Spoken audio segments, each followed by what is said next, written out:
thank you all for being here. And let's get started. Yeah, absolutely. So how will you guys describe or define digital marketing or social media itself?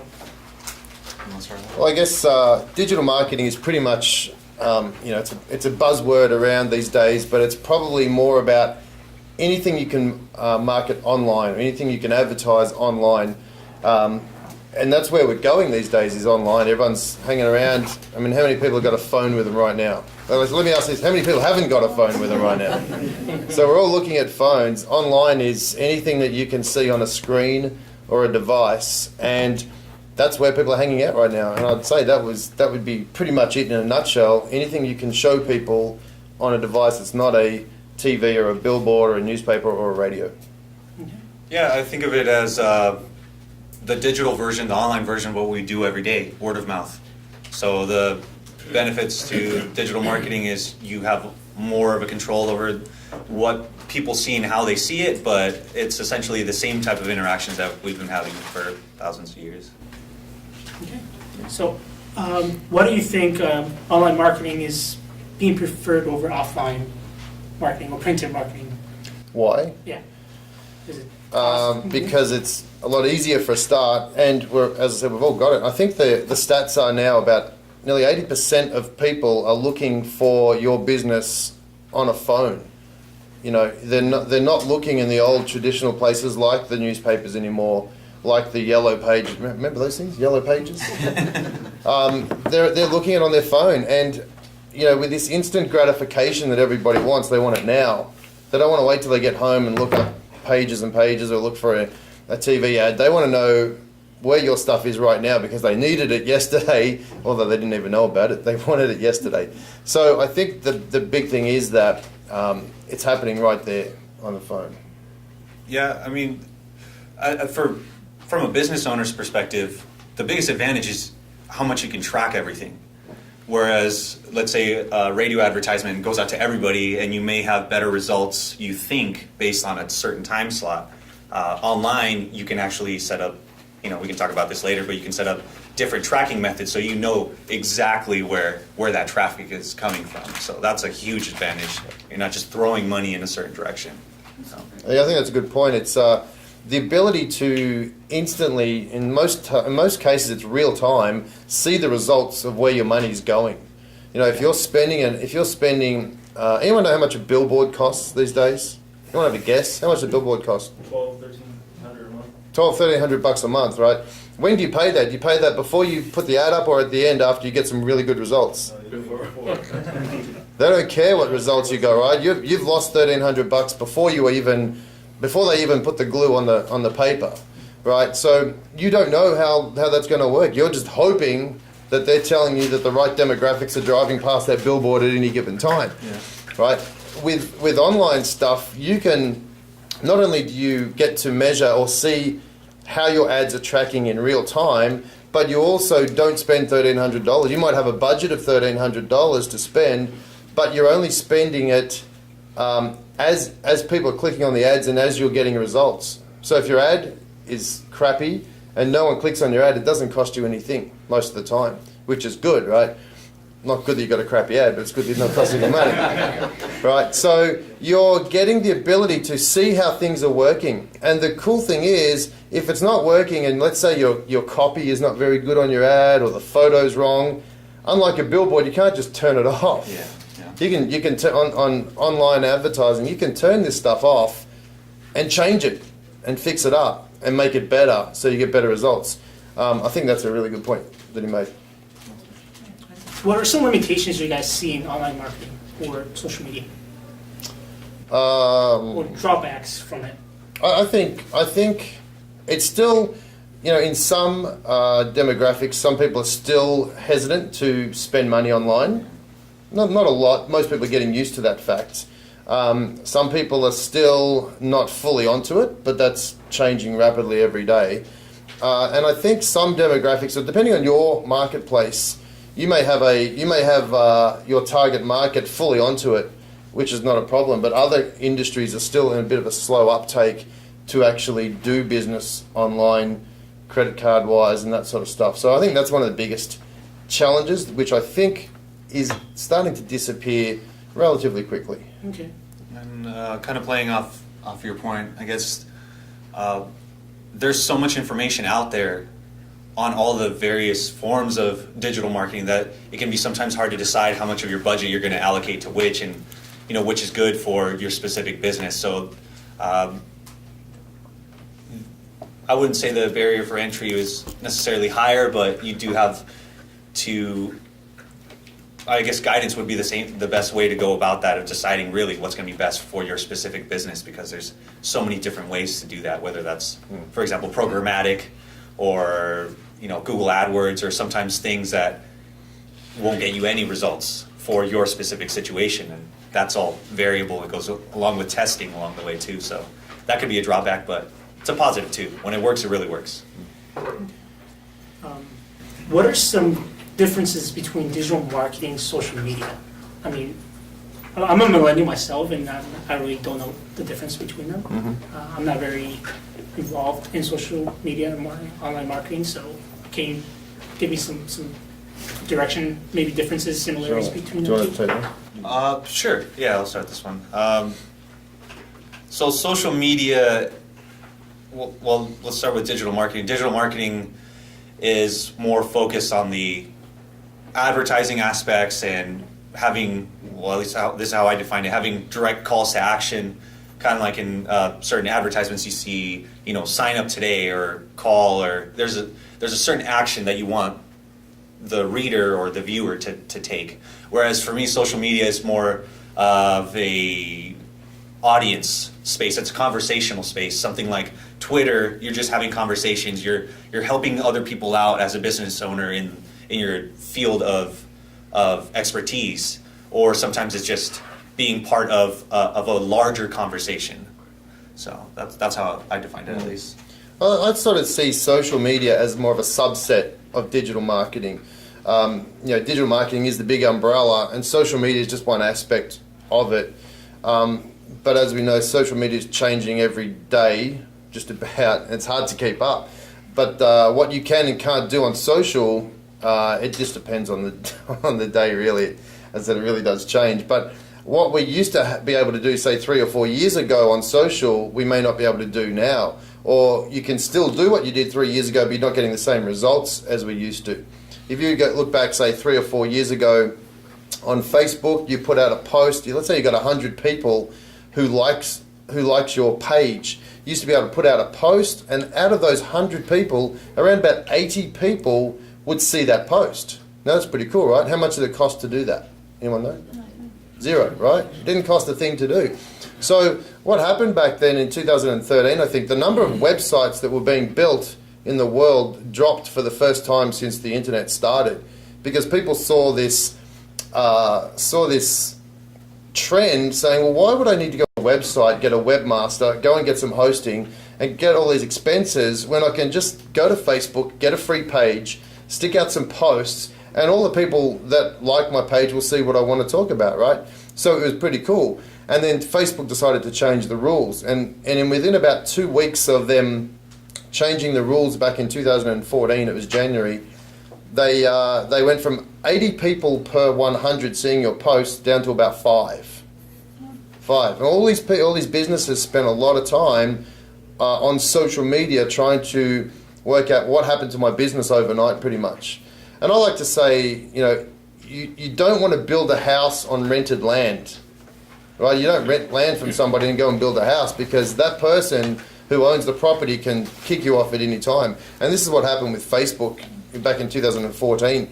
Well, fast forward to January this year, they decided to completely eradicate the vision or the viewership of your posts from a page.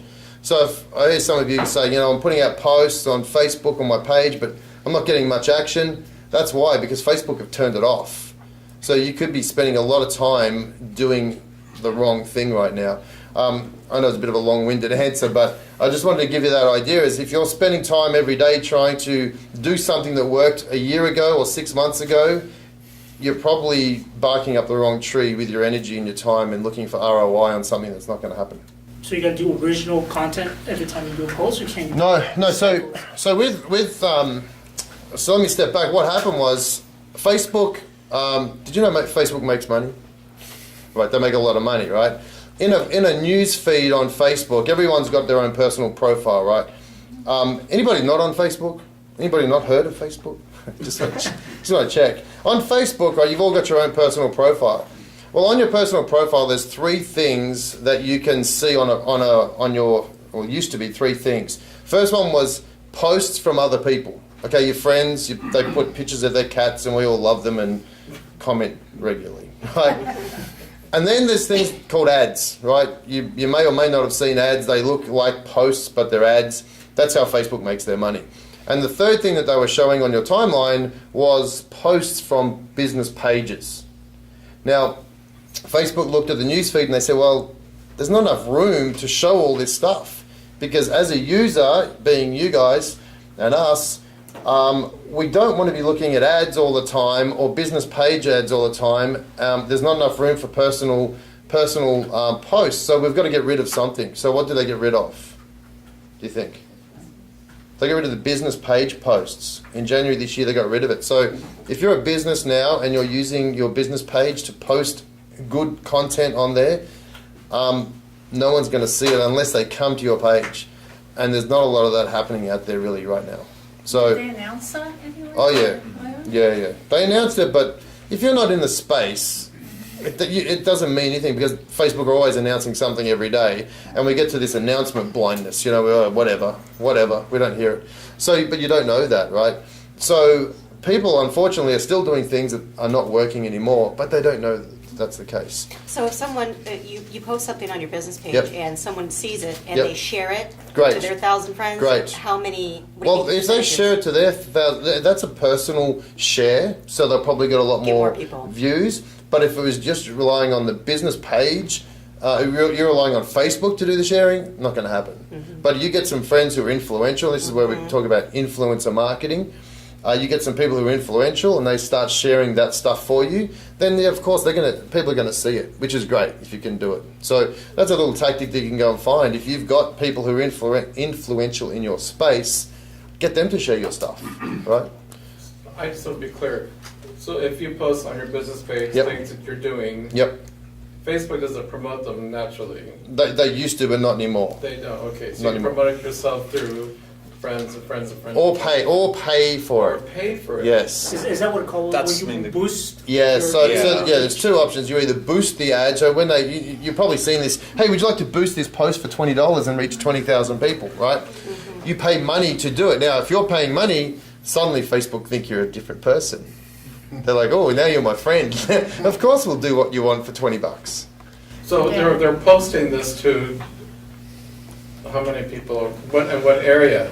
Well, so that's a great question. If you Oh, want no, to no, jump go in, ahead. just jump in. Okay. So that's a good question. The great thing about Facebook, and I love Facebook because they have got so much data on everybody.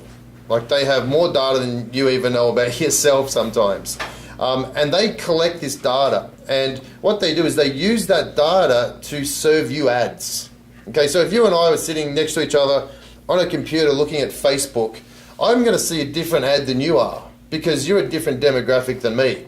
Okay, so someone might be looking for, give me a hobby that you like. A hobby? A hobby, yeah.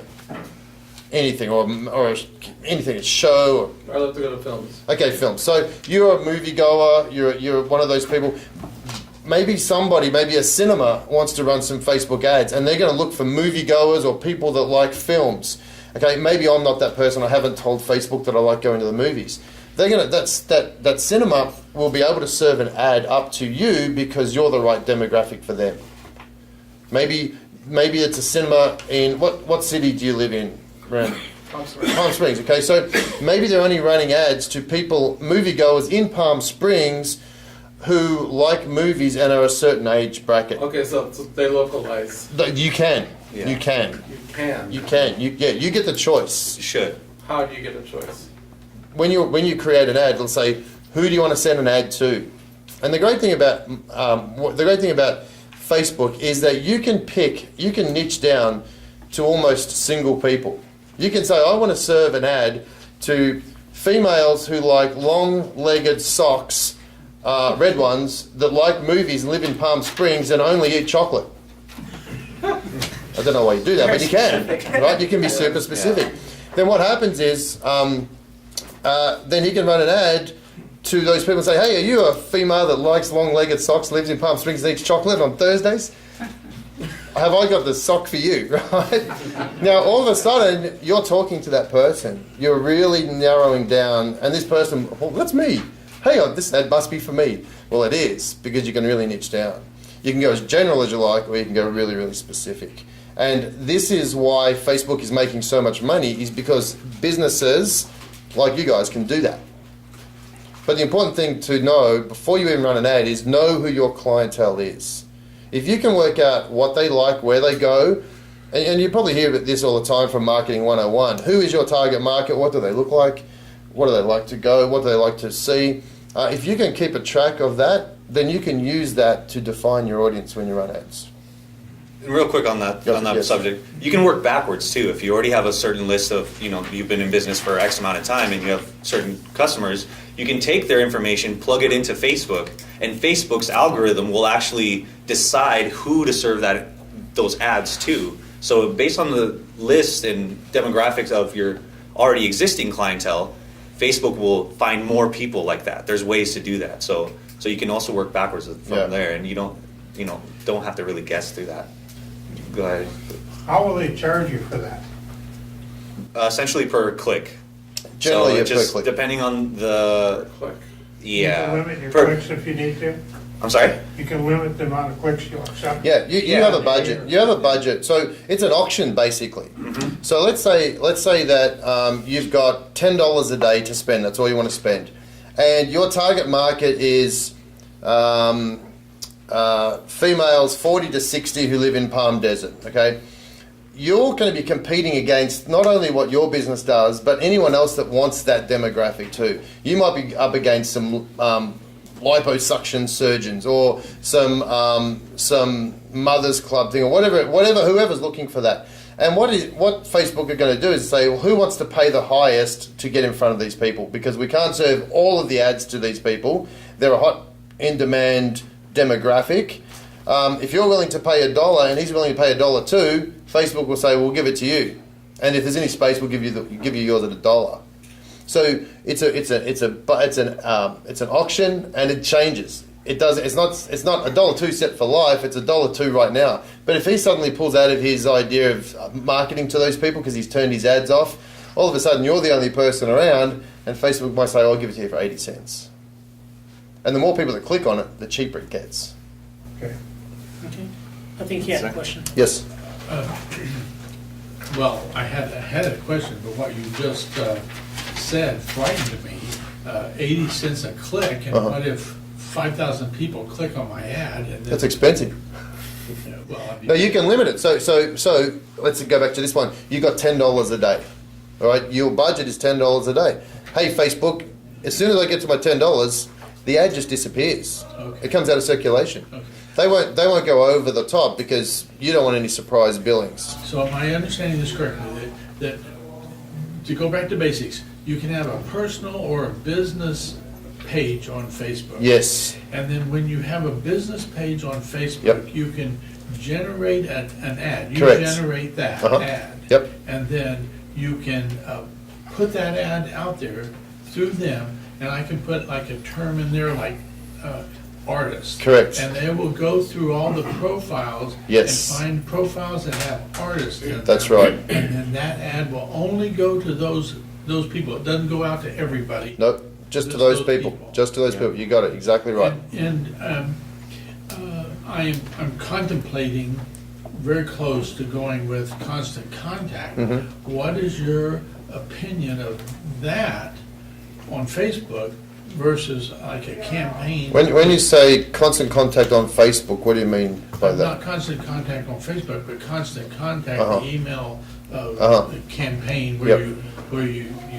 you know, of course I don't have a email list Right. long enough, and this You don't need a long email list to start. well, I mean, you have to have Just- something. Well, you have one email. It could be yours to start off. Yeah. Start off with. Do you want to answer that constant contact question? Sure. Well, going back to what you were saying about the clicks, first off, the goal of the advertisements obviously isn't just to generate clicks. The goal is that you have them set up in a way to where whoever's clicking on it is actually interested in your product, and therefore it's not an expense, it's an investment because you're generating revenue from that. So you can always set the budget, but it's for that intention. So it's not necessarily a bad thing to spend $1,000 a month on advertisements or 10,000, whatever that might be.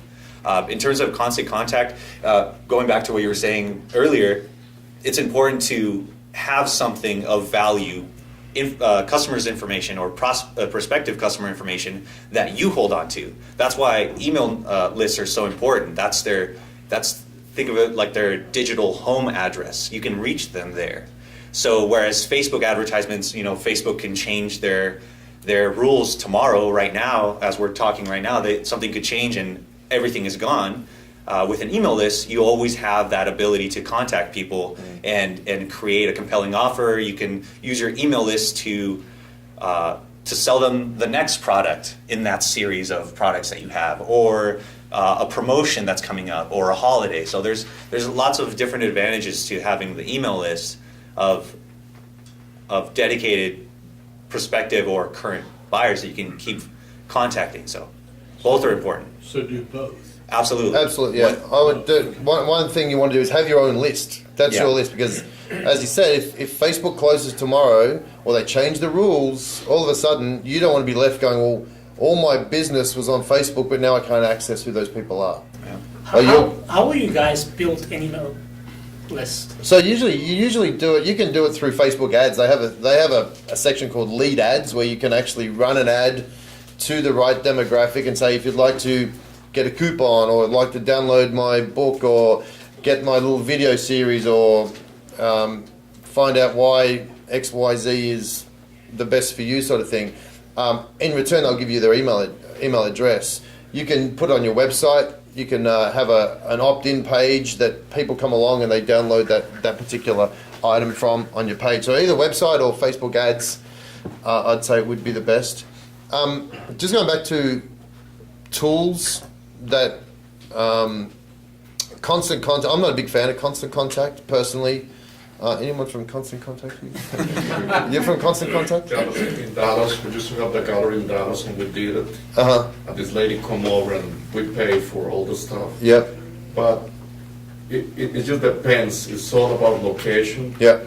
Like, in Dallas work because there are a lot of people. Right. But then in here it doesn't work because there are a lot of tourists.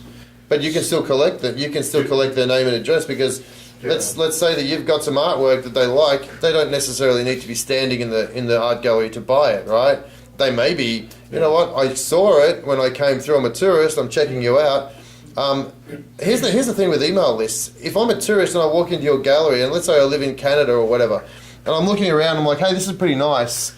Got some great artwork here. Thanks for showing me around. I'm out of here. Now, when I walk out that door, when can you market to me again? You can't. Yeah.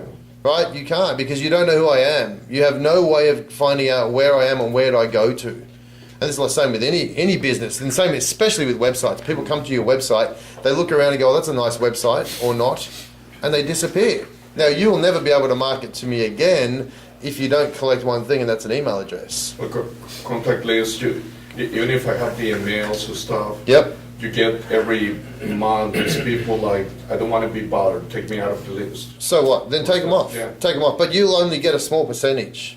You might think that it's everyone wants to. No, they won't. You'll be surprised that people won't do it. You might get maybe 1 or 2% of your list a month do that when you send an email out.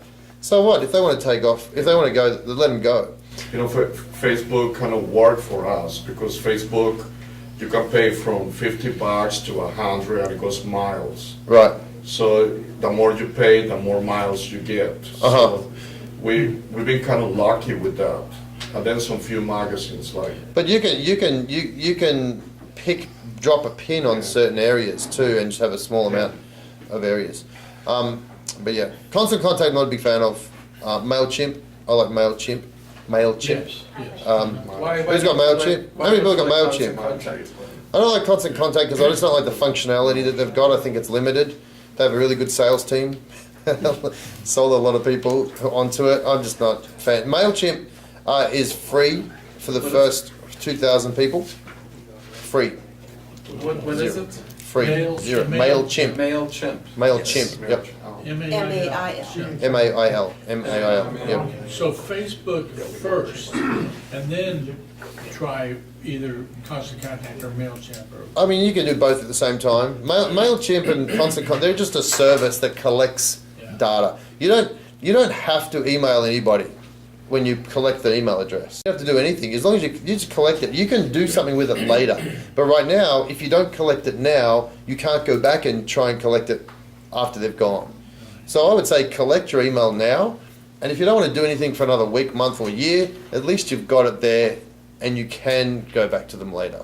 So start that now, because if you're going to start trying to attract traffic through Facebook ads, you might as well have somewhere in something in place to collect the data or the names that are coming from that effort. Can you do that from Facebook? Will they give you the email of whoever clicked on your ad? No, They better not. no, no, So you- certainly not. so No. you can't accumulate. No, but what you're doing is you're getting in front of the right eyeballs. They'll give you the demographic without giving you the name or the identity of anybody, and they'll come to your website. You still won't know who that is, but this is why we're saying collect an email address when they get there. Offer them something of value in return for their email address. So once That takes me to another question, is how do you increase your traffic to your website? Good question. Multi-million-dollar question. There's two ways to do that really. Organic traffic or paid traffic, or a mixture of both. Organic traffic is when people find your website naturally through search engines. Maybe other people sharing information on social media. But if you're putting a lot of content, fresh, unique, and relevant content on your website, Google index that. They look at your website every day. They put their little spiders out there. They crawl your site. And when they see new content, they index it, meaning they put it in their memory bank. So when somebody goes to Google and searches for a specific topic that you've just written about, they'll say, hey, we know a site that's just written something new. It's fresh, it's unique, and it's relevant. Let's deliver that in the search results. And people will find your site through there. And then the other way is paid ads. Pay to get traffic to go to your page. Paid traffic is good traffic, but it stops as soon as you stop paying for the ad. Organic traffic can still bring. I've got posts out there from 6 or 7 years ago that still brings me traffic today because it's still out there on the Google network. It didn't cost me anything to put out there. I just created a good article about a topic, and I'm getting traffic for it every day. I don't have to pay for it. It's long term. It's a long-term strategy. Paid traffic is instant, and it turns off when you stop paying. Now, this isn't a post on Facebook that Google picks up on. And No, this is traffic on my website. This is on my website. On your website? Yeah. Yeah, but my posts on Facebook may have a link back to my site, Right. and they probably should. So Yeah. a lot of businesses, a lot of bigger businesses, when they already have a large budget set up, it's a corporation of some sort, what they'll do is they'll generate immediate traffic with paid advertisements. So a lot of the times that looks like Google AdWords. So you're essentially bidding on a word. So if somebody types in chiropractor Palm Springs, you're bidding either on the separate words or on the phrase itself. And the more chiropractors in that area that are bidding for it, obviously the more it goes up. So the businesses will pay for advertisements on those certain keywords, and in the meantime also create articles. So whether that's something more like a blog post or something like that, that's of value. And so that's the important part. If people keep visiting your website, let's say, going back to the chiropractic example, let's say it's something that doesn't necessarily generate revenue immediately, like home therapy, steps to reduce back pain or something like that. You would think it'd be counterintuitive to give somebody information that won't lead them into your business, but people will naturally start gravitating toward that website, and so there's lots of different advantages. Over the long term, you start getting traffic because of the good content of value, and Google will continue to rank you higher for free. And in terms of on a business to consumer level, it creates some authority too, because they're seeing that you're giving them good, valuable information that they could actually use, and not necessarily asking for the sale every time. So it's good in multiple ways to do that. You mentioned blog. Yes. Is that important? First to have a For blog page? yeah, if you can have let's say 5 to 6 articles. Let's go to the sock example, right? Let's say, for example, you were selling compression socks, and you could make an article about the benefits of compression socks, and then the benefits of a sweat-wicking athletic sock. All those things will actually drive traffic, and like Andrew was saying, Google will see you as more valuable in that way, and will rank you higher for creating articles not just on a consistent basis, but something that has a lot of the words that people are searching. If the keywords are appearing in the actual blog post that you're writing, that helps with your ranking as well. I don't understand how you get to a blog post. I'm sorry? I don't understand how you get to a blog post.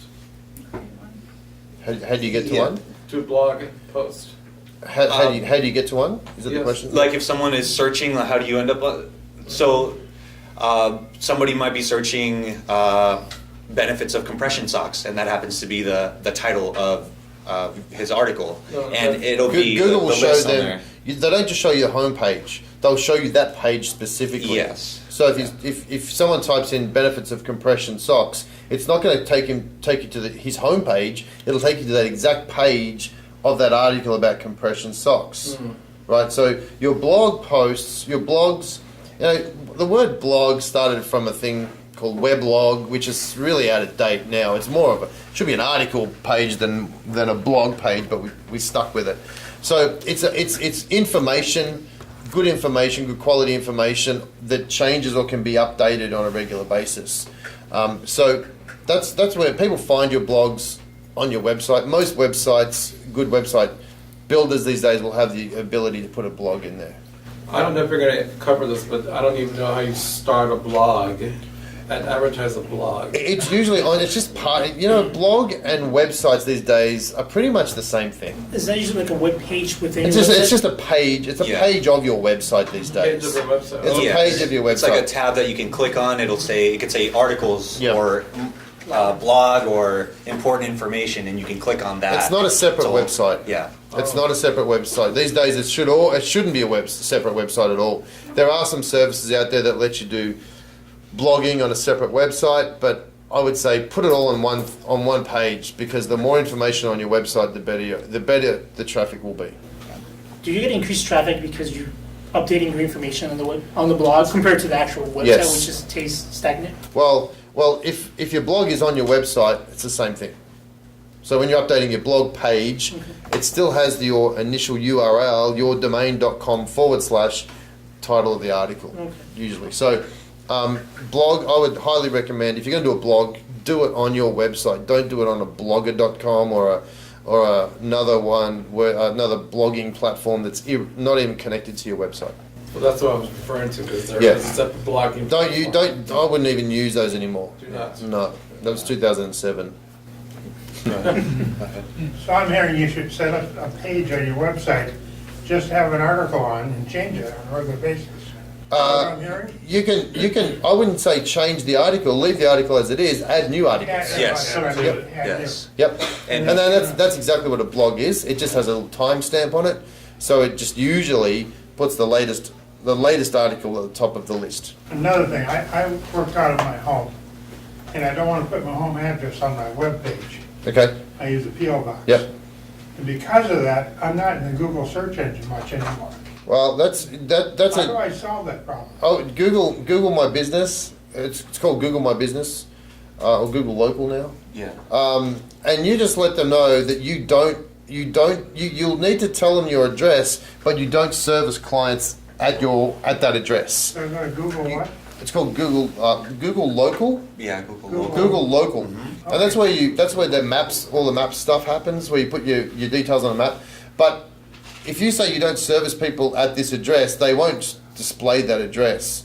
You know, because think about this: plumbers, they don't service. You don't. When was the last time you walked into a plumbing factory? Right? You don't, because they service people at there. So they don't want their address necessarily on Google because they're out and about servicing people. So there is provisions for that. Okay, so when I closed my shop Yep. and moved to my home, I didn't get any more business, and I was getting quite a bit of it out on the website. I was always the first one. Yeah. And I don't know why I was, but I was always first on Google. Phone number. Yeah, have a look at Google My Business. Or go, and maybe you haven't claimed your business either. There'll be a little section on the bottom that says, do you own this business? Yeah. Claim it, and if you claim it, they'll send you out a postcard, a physical one in the mail, and you just got to let them know that that's your business. Okay, thanks. Yeah. Since we're on the subject, I'm sure you've Googled sometimes, let's say, Italian restaurant near me. The near me aspect is very important for any physical location. So one of the ways that you can tie that into the idea of a blog is your website can have, for example, not just the address, obviously, but if you don't have the physical address, you could actually have directions. You could cite local landmarks that are nearby.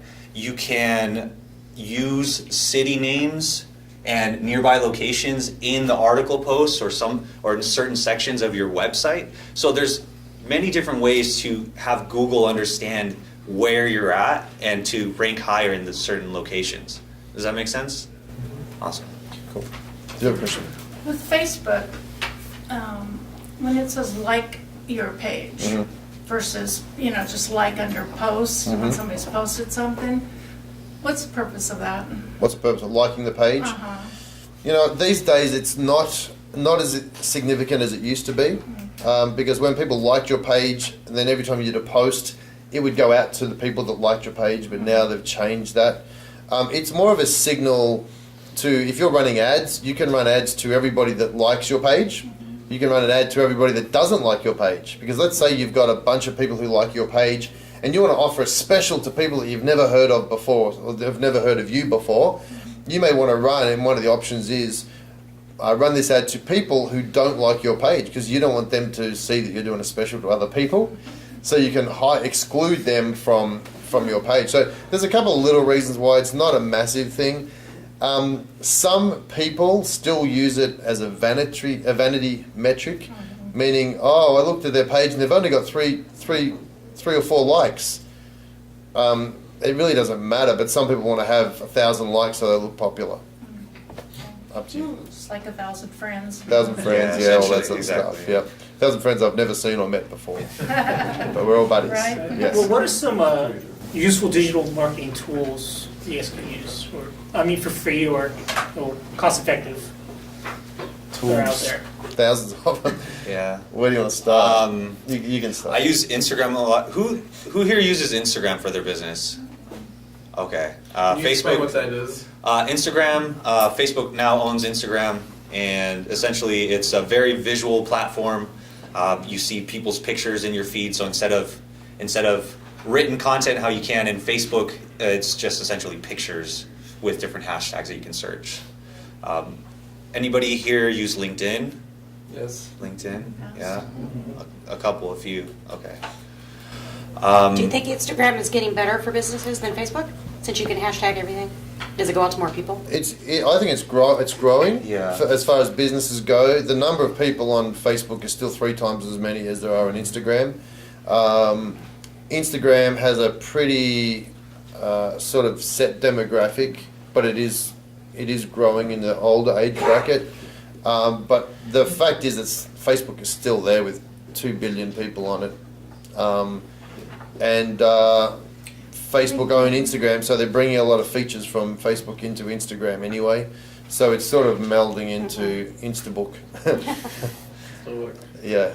How do you feel with LinkedIn, about LinkedIn and it providing, employers looking at it? Well, LinkedIn, I think it's getting to the point where people understand that maybe they should have one, but the reasons for having it aren't very obvious yet, other than finding employment and the more traditional ideas of LinkedIn of when it started. But you guys have a golf cart. What is it? A repair business? Okay. So, for example, just to generalize, it takes someone of a certain income bracket to have a golf cart, right? So with LinkedIn and a lot of the other platforms, you can actually send ads or even just regular posts that you're not necessarily spending money on. You can target a certain demographic, and so it's not just location based, it's income based, and it's what kind of shows do they watch? Do they like Rolexes? So all those different aspects lend themselves well, not just from Facebook, but also in LinkedIn. So there's lots of creative ways to do that. And LinkedIn tends to be a lot more professional. So, you could, a BMW dealership could do that. If you're targeting the music industry, you could find A&R directors in there, or even art or anything like that. You can find people that are a certain level of establishment and find them that way on LinkedIn. In a slightly different way than you would find them on Facebook or Instagram or anything like that. But don't you pay for that on LinkedIn?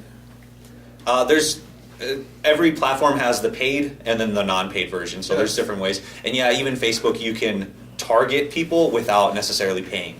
It limits your engagement and your reach, but you can do that. So the LinkedIn Basic doesn't do what you're talking about. The what? The LinkedIn Basic? It does. It does. The Yeah. basics? Yes, it does. You can do the search. You can do the search bar. You can do the search bar. Search for different aspects. You can look for movie critics who live in Orlando, Florida, and have an income range of a certain amount. You can do that for free. What they start charging you for is to be starting to reach out and connect with them.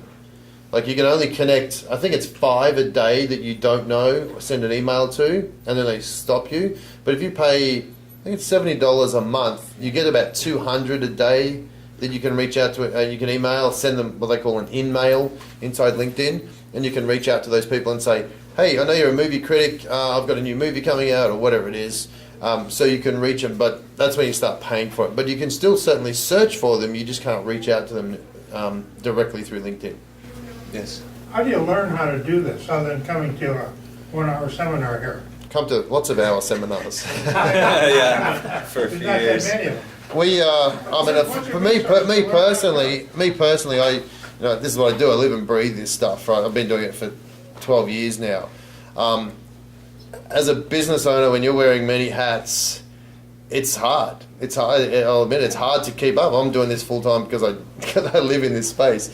But as a business owner, it's hard. It's hard to do it. So, there's lots of this is to learn. But I think, as you said in the first place, you got to know where to go and find the right information. YouTube's great, but YouTube's got lots of stuff that may or may not be relevant. If you're looking at finding out where to go and learn some stuff, make sure it was created, especially in this space, in the last 6 months. No more than 6 months out, because that's out of date. Yeah, right. I do a podcast every week, and all we talk about for half an hour is the changes that have happened on social media this week. I got enough to talk about for half an hour just for this week's changes. So it's pretty crazy. No, good thing. We actually ran out of time. Do you guys want to do another 10, 15 minutes Sure. of this? Maybe we can get some questions from the back. Anybody have any questions on anything? Yeah. On LinkedIn, I know they started doing their feed just like Facebook does. Yes. But is their algorithms or their search engine the same process? It's similar. The algorithm on LinkedIn is very based on who you've already had a previous interaction with. So that's why it's important to constantly, on any platform, it's good to have, if you can hire somebody else to do this, that would be a much better use of your time, and so you can focus on the things that you need to focus on in your business. But it's important to not just post and not say me, check out our new specials and this and that. It's important to be part of the community and go, for example, what I do for a lot of my clients, let's say, whatever it is, Instagram, I have a blog client. So I'll log into their account, and on other people's profiles, I'll leave them a comment. So that might be great shot, or I love your dog. You know, something tailored to that picture, but not necessarily focused on your business. That allows the person to see that there's somebody real behind the profile, behind the business that's being part of that community. Is that being So- interactive with other Absolutely. people who share Being part of the community. Yeah, it's social. It's social media, right? Get social about it. Connect with people, and I think it's saying what happens is the more people you interact with on LinkedIn, the more LinkedIn sees that you're connected to other people, and they're going to show not only their posts to you but your posts to them. If you're very narrow focused and you're only talking to one or two people all the time on LinkedIn and all the other platforms, if you're only talking to one or two people, then only one or two people are going to see what you're talking about. So you can't create like an ad like Facebook? oh, you can create an ad on LinkedIn. Yeah, you can do ads on LinkedIn. What I've found, ads on LinkedIn are a little bit more expensive than Facebook ads.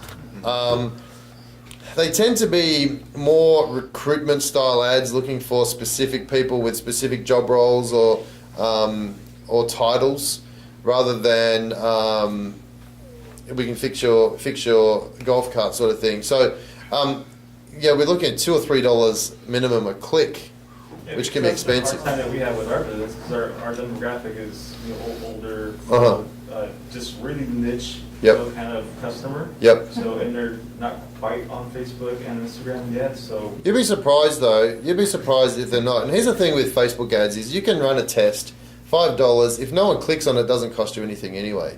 But you might find that you'll start seeing people who are on Facebook. we ran a few campaigns Uh-huh. for our customers, and we just are not having a result, even with the niche. Really? Well, kind of speaking to your point, because you mentioned this too. I think it was Gary Vaynerchuk.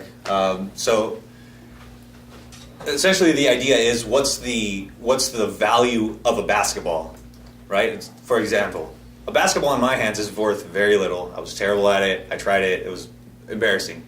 A basketball in Kobe Bryant's hands is worth much more. So you have to take that perspective to any aspect of your business. So just like you're going to be willing to maybe hire out a manager, you should think about hiring out somebody who's been doing it for a long time. Because realistically, the chances of you focusing on the core aspects of your business and servicing your clients, but also being able to generate leads in a technical way, it's going to take you a long time. So the more important question, I guess, to that is, how do you find someone that you can gauge that you think actually knows what they're doing and that you can trust with that aspect of your business, with your budget and things like that. So that's a little bit more abstract, but there are certain rules to it. Maybe I'm sure you have content on that. And Yeah. How do you get your clients now? It's a lot of traditional marketing. Yep. Yeah, and word of mouth, obviously. But And are you asking your current clients if they're on any social platforms? yeah, a lot of it actually Yelp has worked better than anything else so far. Yep. It seems like that's generating a lot more Yep. than Facebook or Instagram or anything like that. Mhm. So I see customers every day switching over and being a little bit more interactive with their mobile phones or Yep. their website, but it's still pretty tough. Okay. What about endorsements on LinkedIn? Does that have any weight? No. I have a thing about that, and I'll tell you why. I got so many people endorse me who I've never heard of. Mm-hmm. And it seemed it was just all about getting more connections. Numbers. Yeah. And I asked somebody once, I said, why did you endorse me? I don't even know you. Well, we're trying to make the connection. I go, so I've only endorsed one person on LinkedIn that I would put my name to. Yeah. Because all these people who've endorsed me have never seen me and met me or anything. Are you talking about endorsements with the star rating or the actual Skills and Skills and skill? You're talking about skills, or you're talking about the actual written comment? Skills. Just the skills. Skills was great when it came out, but then it just got ridiculous. Yes. I mean, I got rated in Italian cooking. I don't even cook. Right? Why would that happen? So I think LinkedIn started changing a bit a couple of years ago. I used to love LinkedIn for a lot of reasons, and they got rid of a lot of stuff. So I'm not as big on LinkedIn anymore. Yeah. I just checked. I've got 1,521 connections on LinkedIn, but nobody talks on LinkedIn. Nobody says it. I personally, Unless it's gone. birthday It's gone or the wrong way. A job, I just got a promotion. They've become a job site and a content site, and people are just putting their content out. but the interactions on those contents is nothing. It's sad. It hasn't been put on my Facebook yet. Yeah. Okay, this gentleman. Question for you. Oh, yeah. Okay, For a new business to broadcast, what is the best media to broadcast the fact that you're here, as a startup, to get yourself out there? What's your budget? Don't know. I mean, we're still at the planning stages, but I'm just talking as we get there. We're talking Christmas store. Yep. We're talking a time of year. Yep. Like now to start in the summer to get them ready for the fall for the store. But how do I say here we are, here we're coming? Who's your clientele? Who's your customer? Who's your best target market? The lady sitting here. We're still getting there. Yeah. So And this goes back to what specific. this goes back to what I'm saying. If you know who that person is, Yeah. right, and know exactly where they shop, why they shop. Like, is your Christmas store? Is it going to compete with the 99er, or is it going to compete with someone else that's got high-end sort of Christmas stuff? The idea is to have something uniquely different than Right. Lowe's or Right. the other stores that here in the area. Yeah. So what would be best thing for you is get to know exactly or work out who it is that you want to be your customer. And once you know that, personally, I would be saying I'm going to run Facebook ads to the specific people, because you can broadcast out on a radio station, but you're going to have a big expense, and it's going to go to everybody, and it's not for everybody. I'd be rather spending my money on people I know fit the demographic that you're looking for. Let them know about it, because they're the key ones. They're the ones you want to start the momentum with. Facebook would be a good. I would say that. What would you say? What, 100% of the time, Facebook? Right now? Almost every single business, I would almost say just blanket statement, Facebook ads, and organic. It's really visual too, so Facebook and maybe Instagram's a little bit younger crowd. But When we say Facebook ads, you can run Instagram ads from your Facebook account anyway. It's up to you whether you want to put it on that market. But if your market, you know who they are, and you realise that they're not on Instagram, then don't check the box and market to them on Instagram, because you're just going to get people kicking it and racking up your bill. How easy is it to interconnect the different platforms?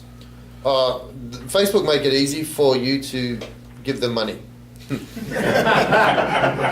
You don't have to worry about that. They'll show you how to connect things, because the more money they want, the easier it is for them. Yeah, go ahead, sir. I'm totally committed to doing this myself Yep. initially, because Okay. I want to know, understand how this all works. Sure. But you started to say something about how if you, once the budget builds and everything, and you can turn this over to a professional, how do I find such a person? What are they called? I don't know. Facebook marketers, Yeah. Facebook ads expert. Yeah. Are there people here in the area? There is some, but like anything, if you're going to employ somebody, make sure you know who they are, what they do, what their credentials are, what their track record is too, because you're going to be passing over some money to them. You want to make sure that they're doing the right thing. I'll say money plus confidential information, or Yeah. your customer's information. Yeah. So you So gotta not necessarily somebody here locally. You don't have to have someone here locally. I mean, the thing is, it's all online. So you could have someone anywhere really in the world to do it, as long as you know, like, and trust them. Okay, you might get a recommendation from a friend who lives in Wisconsin, and you might say, well, I'll use that person. You don't need to physically meet with them, because it's all done online. So, if you're happy dealing with that person over the phone or internet, then that's great. You might find it's a lot cheaper to do it that way too. But there's no rating service of, Yeah, if you want. I teach Facebook at my Zelle, like Yeah. I'll do a Facebook business page for people if they're interested in that, or just how to set up a Facebook account. But you don't do it for people though, right? Yeah. Like, you actually do the ads for people? Well, I do them, but I also will show people if Right. they want to learn it themselves, because Cool, yeah. that's what I encourage, is people to learn Right. things themselves. We'll talk more, and then, because there are certain things, not just the strategy implementation, depending on your budget and depending on style, things like that, but we'll talk more. Yeah, that way I'll send you maybe some articles. Overall, Facebook is going to be the starting point, and depending on your budget, Then Google AdWords is a good way to get immediate traffic. But all the organic aspects, meaning Facebook Live videos, Instagram stories, posting articles of value to the type of customer that you have. All those things that are free, they're a little bit more work, but it's free. YouTube? Yeah, absolutely, YouTube. Yeah. Can I give a quick overview of what the difference between Google ads and Facebook ads are? Because some of you are probably wondering what's the difference. Anyone wondering about that? So you are now, right? Because I mentioned. So Google ads. Google is basically a search engine, right?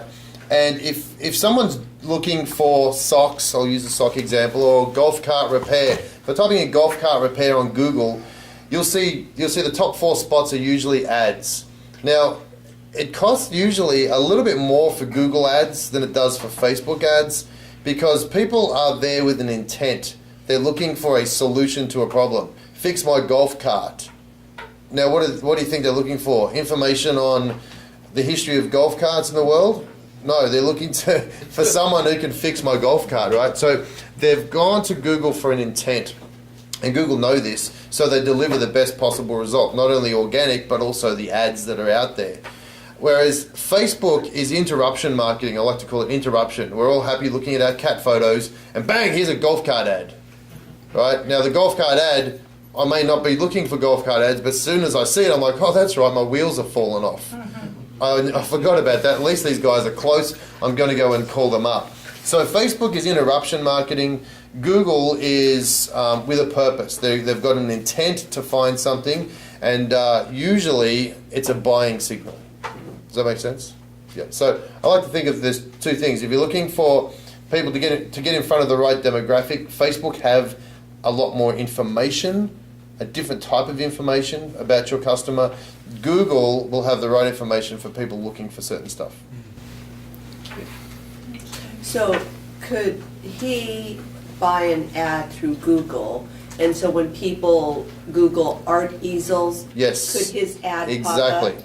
yes Okay. So you could all do the same. It doesn't matter whether it's golf cart, doesn't matter if it's Christmas stuff in December. Okay. It may pay because not many people are looking for Christmas decorations in August, Right. but in December it may pay to say let's run some Christmas decoration ads in December, and we turn them off on December 26th because there's no point running them anymore, right? But you're looking because people are searching for it at that time. So you don't have to do everything all the time. You just may need to know when does my client go shopping, and in the Christmas time, probably December is going to be the best bet. I don't know much about Christmas, but I'm guessing it's December, right? But then you turn it off, and then you might say, well, let's let people know about Christmas stuff through Facebook, $5 a day for the next 3 months after Christmas, so that they've got that in store in their head.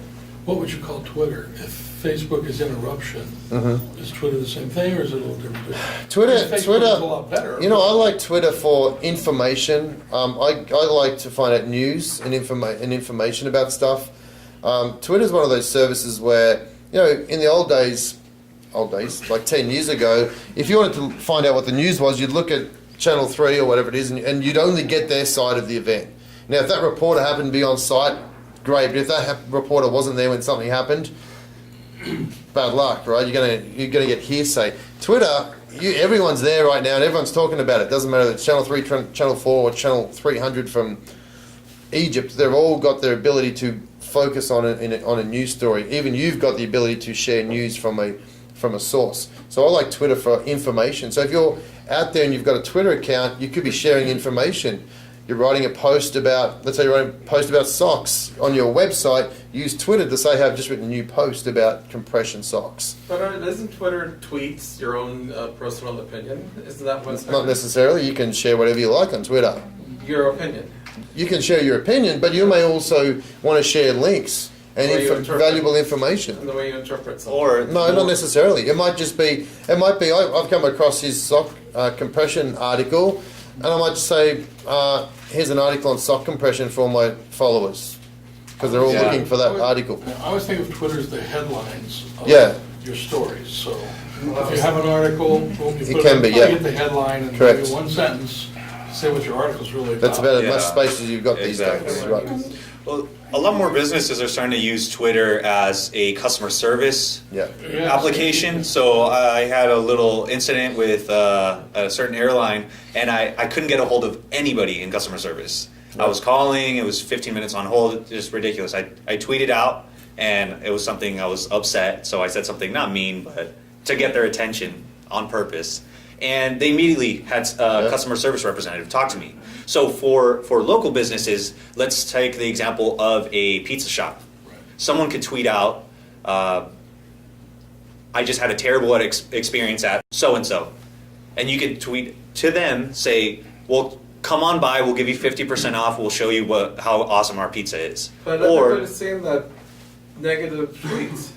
Well, it could be negative. It could be They whatever. can, but you can't stop that. But that's what I'm You saying. can't stop that. If you, exactly, you can't stop it. So if you just tweeted out a horrible pizza and everybody's seeing that, Well, it depends on how you handle it as a business owner. Yes. Because the other thing is too. You can reply. Let's say somebody leaves your pizza shop and they say, "Oh, so sad! I just dropped my pizza on the floor as soon as I walked out." If you see that on Twitter, you can say, "Well, come back in. We'll give you another one for free."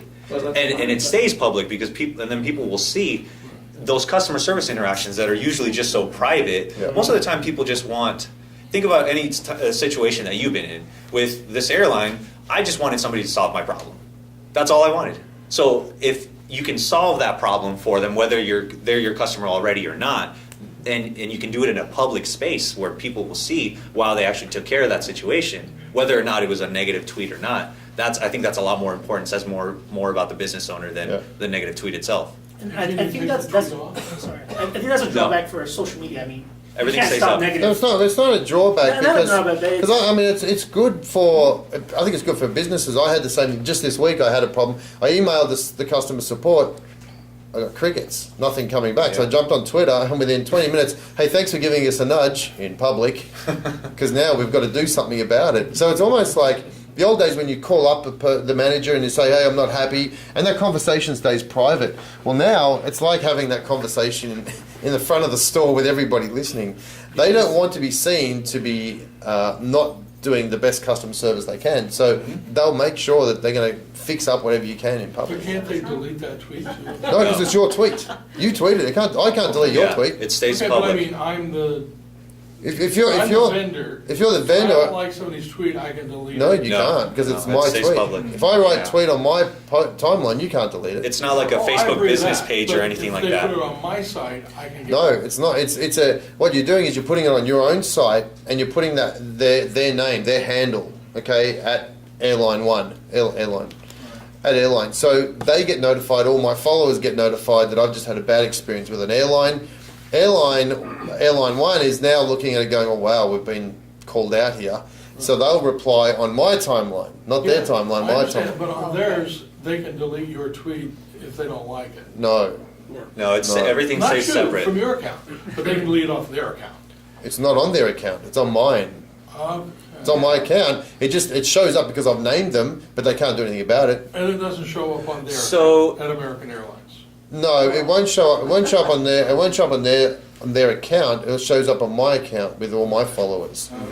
So we have to follow all the way down until they got the resolution. If we stop seeing your tweet, we don't know what happened. Well, Twitter shows you a whole group of messages. So you'll see the initial conversation, what started it, or whatever's most popular in that whole conversation. And then right under that is the whole series. So you can see, you can see Which everything. is my next question. You said jump to Twitter. There's a Twitter account that you log into? Yes. I didn't know that. And how do you get a Well, Twitter account? Twitter.com. It's pretty simple to sign up. You sign up, create your own little name, your handle, and you're up and running. Post a picture of your account. But your tweet only goes out to your followers, right? Your tweet only goes out to your followers, but then if your followers share that with their followers, it suddenly can get really Well, how would big. that airline see it? Let's say I Because have you've named him. What he did was he said at airline One, and because he's named them on the tweet, they get notified that somebody's tagged you. Oh, okay. Yeah, I mentioned them Yeah. specifically. Oh, a specific name. Yes. Specific goes to name. them. Yes, exactly. So if someone talks about you, you'll see that notification in your stream, but it's not your tweet to delete. Sounds like a lot of damage control.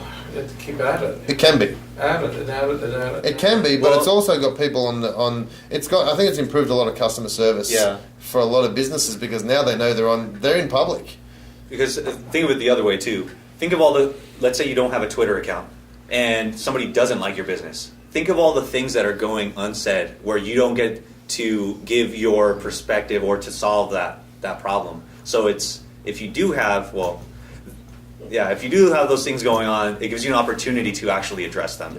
And now the other thing to social media is, we touched on it slightly before, is that social media is going to make everything more public. So it's going to weed out the businesses that have bad customer service. So if you genuinely care about your customers, if you're giving them things of value, if your promotions are, 15% and more, not 10% or 5%, that wouldn't make you get off your couch for that. If you're giving people real value, then it won't be a problem.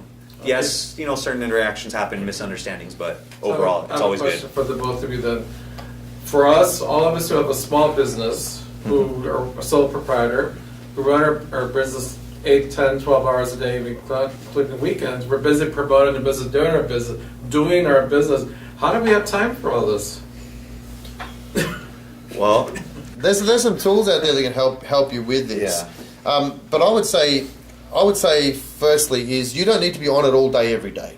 All right, don't do it because you're only going to get sucked down that black hole of time suck. It's called social media. Especially on Twitter. But you can always come back though, right? You can always come back once a day. Maybe you set aside 5 minutes in the morning, 5 minutes in the afternoon. I don't spend much time on it anymore, but I'm answering I'm still active on it a lot. But I'll go in 5 minutes and I'll look through the people that have commented, I'll answer back, share whatever it is, and then get off it. Turn it off. Don't worry about it. And you'll get notifications on your phone, like, oh no, someone else has tweeted you. I don't look at it until the end of the day. I'll go back and make sure that I've answered all the people during the day as well. I'm not a Best Buy support desk with 300 people sitting there answering tweets 24/7. I don't have that ability to do it. So people know that, hey, I'm a small business like you. I'll answer it when I can get to it. Okay, I may not be there all the time, and as soon as I can, I will answer it. But map out some time in your day, and it doesn't have to be a lot, just to do the key things. 5 minutes on Twitter, 5 minutes on Facebook, 10 minutes in the morning, 10 minutes at night. You'll find that if you keep it to that, you'll get a lot more done, and don't get sidetracked. Don't go looking at cats. Unless that's your business, right? It's easy to do, huh? But just stick to the things that you've got to do. If you want to, when you want to go and play around on Facebook or Twitter, do it when you're sitting at home, sitting back after you've worked, got your stuff done during the day, and you're watching TV or you're doing something mindless that you can just flick through and look at the cats or whatever you want to do. But for business, stick to 5 or 10 minutes max at a time and come back and do it later. One of the best things you can do is answer your reviews, whether they're positive or negative. Thank the person that's leaving your review, whether that's on Yelp, on Facebook, or whatever that may be. So answering those reviews and asking your current clients and as you generate more business, also again for reviews. That's one of the best things you can do, because whether that's on Google and somebody's searching, if someone searches your business, it'll have, and you happen to come up, it'll have the rating right there, whether you like it or not. So it's important to answer all those conversations, especially if someone's taking the time to leave you a review, whether it's positive or negative. They're taking a bit of their time and actually allocating that to your business. So that's an opportunity either way. Unfortunately, we're running out of time. You guys got any last questions or comments? Yeah, I have one question. So it still works with SEO, posting these articles or blogs on these multiple sites, optimizes the keywords. That's still things I know things change. I know that you have your blog post, you want to put it on Twitter, Instagram, Facebook, your website, across all these different platforms. Does that still help with your optimization? Yeah. If you're writing, when you're writing posts, don't write for the search engine. Write for people to read it, because. No, yeah, but once you have it, I mean, obviously putting these keywords in multiple places on the internet that's. Yeah. As long as it looks natural, as long as you're not trying to stuff a whole bunch of irrelevant keywords in an article. The old days used to try and, like, let's say you talk. you're talking about a specific subject and you get all the keywords relevant to that, and you just stick them one after the other in a post. You got to make sure that your articles are still readable for humans by humans.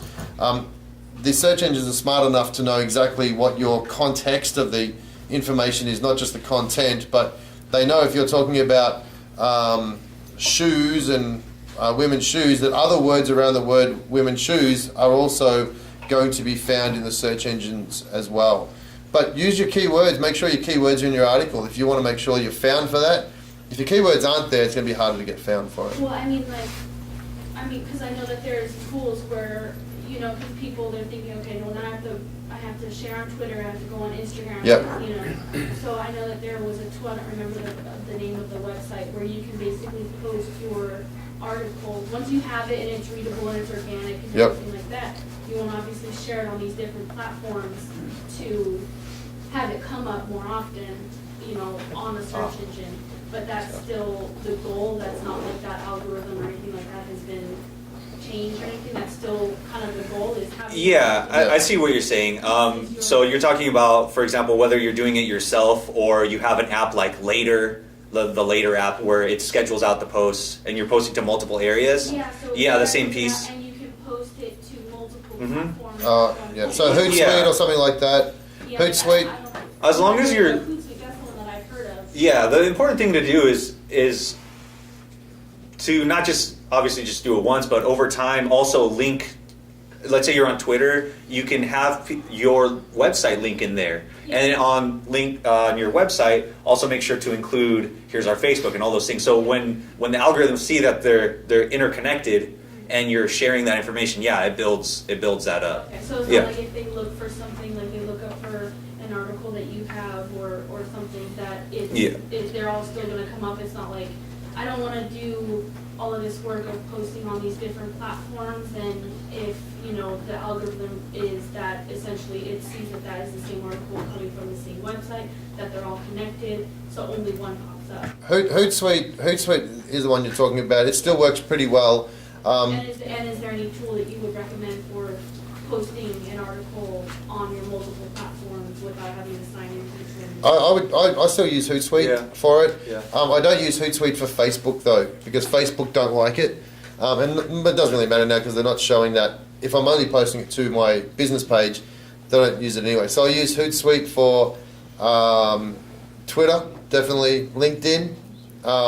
Now that they've let you schedule Instagram posts, which has just come out recently, so you can use it to schedule Instagram posts as well.